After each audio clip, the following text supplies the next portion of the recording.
अस्सलाम वालेकुम दोस्तों, ड्रामा सीरियल चंड ग्रहण में छा थींदो तव्हांखे सॼी अपडेट इन नंढड़ी वीडियो में ॾींदासीं। वीडियो खे आख़िर ताईं ॾिसंदा ऐं चैनल खे सब्सक्राइब लाज़मी कंदा जीअं असांजो नओं हर ईंदड़ वीडियो पहिरियों ते सभ खां पहिरियां पहुचंदी रहे। त मेरू नौरोद खे चवंदो त तूं अदा साईं खां मोकल वठी ॾे ऐं मां तोसां गॾु हली शहर में रहां। पोइ नौरोद चवंदो त बाबा साईं तोखे रहण लाइ मुश्किल इजाज़त ॾे, बहरहाल मां तुंहिंजे बारे में ज़रूरु पुछंदोसांसि।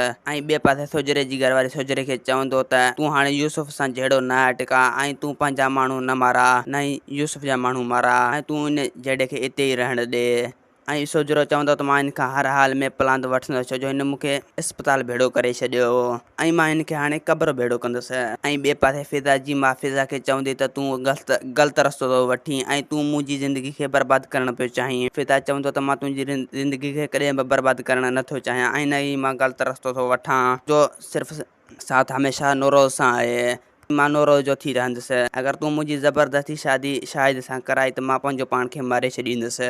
ऐं ॿिए पासे नौरोज़ पंहिंजे बाबा साईं खां पुछंदो त तूं मेरू खे मोकिले त मां उनखे शहर रहां। त पोइ रेस नौरोज़ खे धमकी ॾींदो त तूं पंहिंजी तइलीम पूरो कर, तूं मेरू खे छॾे ॾे।